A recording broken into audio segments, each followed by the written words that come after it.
Le 21 mai 2024, à l'occasion de la rencontre entre le président centrafricain Faustin-Archange Touadéra et le chef d'état-major de l'armée bangladaise, le lieutenant-général Waker Ouz-Zaman, les deux autorités ont procédé au renforcement de la coopération bilatérale dans plusieurs domaines. Cette coopération concerne notamment le secteur de la défense et de la sécurité. En signe de renforcement de cette coopération, le Bangladesh a également fait don de 5000 tenues de camouflage de type militaire au gouvernement centrafricain.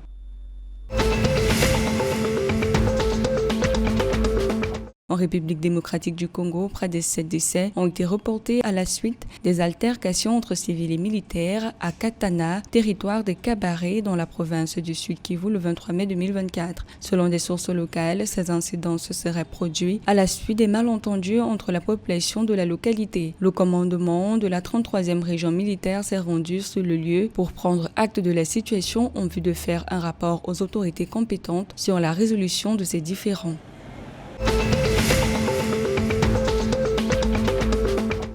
Au Cameroun, les exportations de fèves de cacao et de ses dérivés ont rapporté 512 milliards de francs CFA au Cameroun en 2023, selon les chiffres révélés par l'Institut national de la statistique dans son rapport sur le commerce extérieur du Cameroun en 2023. Cela correspond à une hausse de 10,4% par rapport aux 463,6 milliards de francs CFA engagés par le pays en 2022. Dans le détail, renseigne l'INS, 180 095 tonnes de fèves brutes, soit 55 445 tonnes de moins qu'en 2022 ont été exportées en 2023, permettant de générer des revenus d'un peu plus de 359 milliards de francs CFA.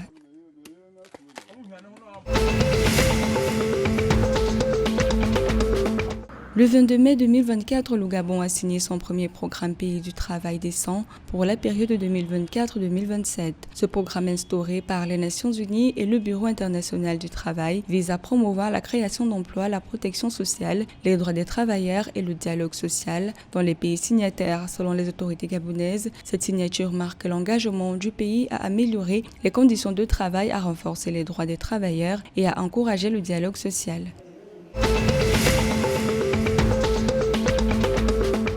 La Fédération congolaise de football a annoncé que le stade des Martyrs de la Pentecôte à Kinshasa a été retenu pour accueillir les prochains matchs de l'équipe nationale de la République du Congo dans le cadre des éliminatoires de la Coupe du Monde 2026. Ce choix a été fait sur proposition de la FECOFOOT et validé par la FIFA. Cette délocalisation s'explique par l'absence de stade homologué par l'instance mondiale du football dans le pays. Les Diables Rouges du Congo affrontent le Niger le 6 juin prochain dans ce stade.